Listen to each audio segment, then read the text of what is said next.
Job, chapter 1. In the land of Uz, there lived a man whose name was Job. This man was blameless and upright. He feared God and shunned evil. He had 7 sons and 3 daughters, and he owned 7,000 sheep, 3,000 camels, 500 yoke of oxen, and 500 donkeys, and had a large number of servants. He was the greatest man among all the people of the East. His sons used to take turns holding feasts in their homes, and they would invite their 3 sisters to eat and drink with them. When a period of feasting had run its course, Job would send and have them purified. Early in the morning he would sacrifice a burnt offering for each of them, thinking, "Perhaps my children have sinned and cursed God in their hearts." This was Job's regular custom.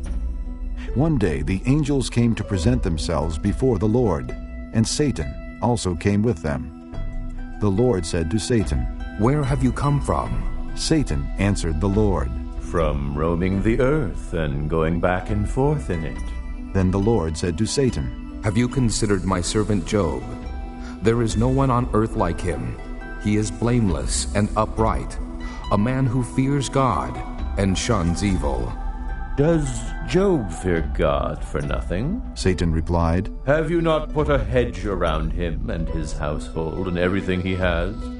You have blessed the work of his hands, so that his flocks and herds are spread throughout the land. But stretch out your hand and strike everything he has, and he will surely curse you to your face." The Lord said to Satan, "Very well, then, everything he has is in your hands, but on the man himself do not lay a finger." Then Satan went out from the presence of the Lord.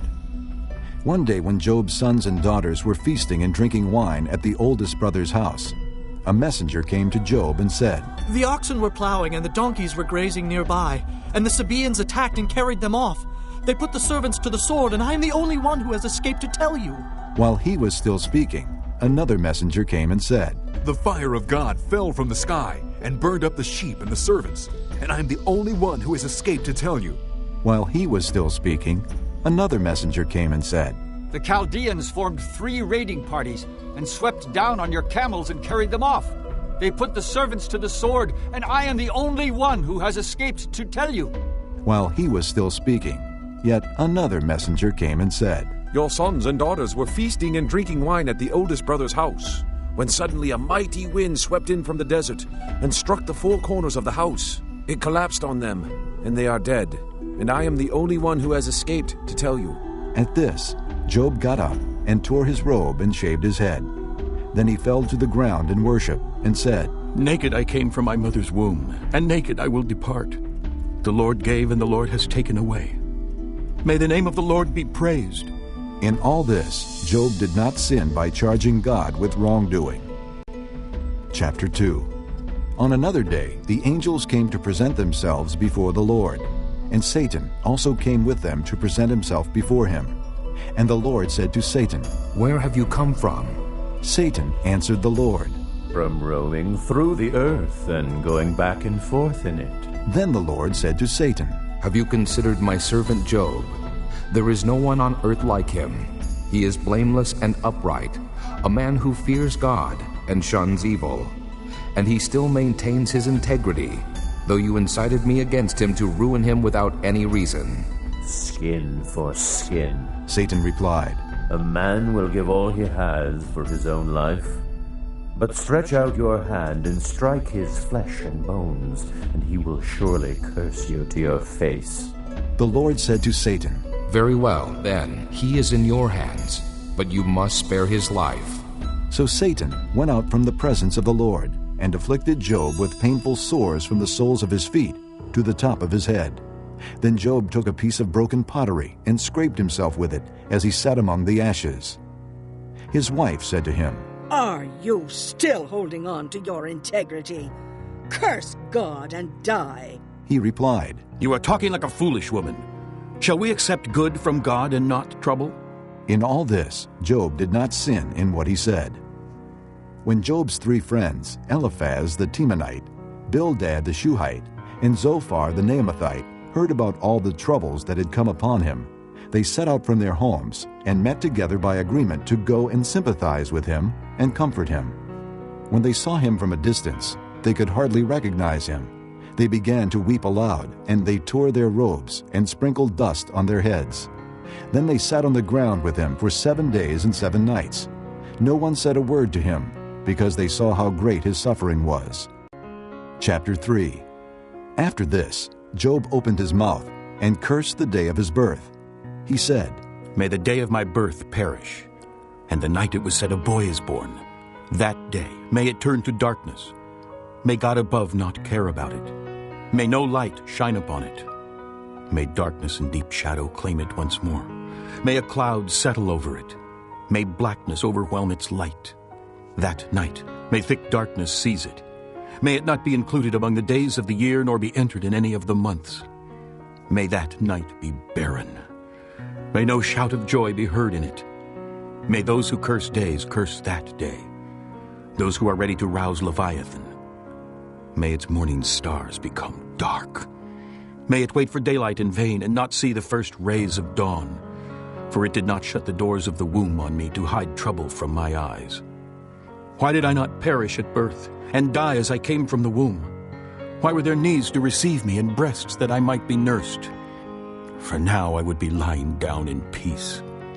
I would be asleep and at rest with kings and counselors of the earth, who built for themselves places now lying in ruins, with rulers who had gold, who filled their houses with silver. Or why was I not hidden in the ground like a stillborn child, like an infant who never saw the light of day? There the wicked cease from turmoil, and there the weary are at rest. Captives also enjoy their ease. They no longer hear the slave drivers shout. The small and the great are there, and the slave is freed from his master. Why is light given to those in misery, and life to the bitter of soul, to those who long for death that does not come, who search for it more than for hidden treasure, who are filled with gladness and rejoice when they reach the grave? Why is life given to a man whose way is hidden, whom God has hedged in? For sighing comes to me instead of food. My groans pour out like water.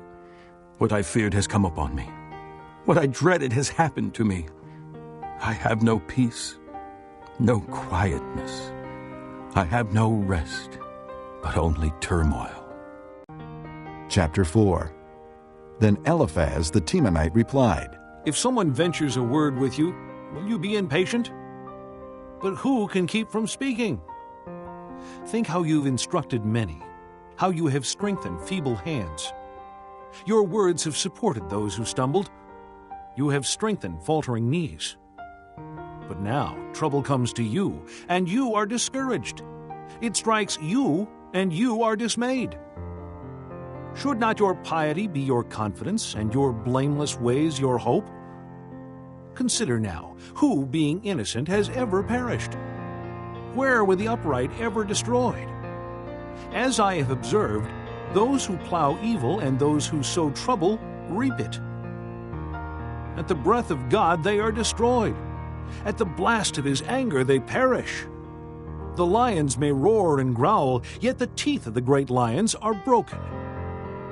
The lion perishes for lack of prey, and the cubs of the lioness are scattered. A word was secretly brought to me. My ears caught a whisper of it. Amid disquieting dreams in the night, when deep sleep falls on men, fear and trembling seized me and made all my bones shake.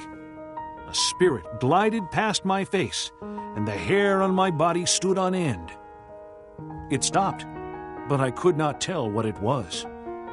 A form stood before my eyes, and I heard a hushed voice, Can a mortal be more righteous than God?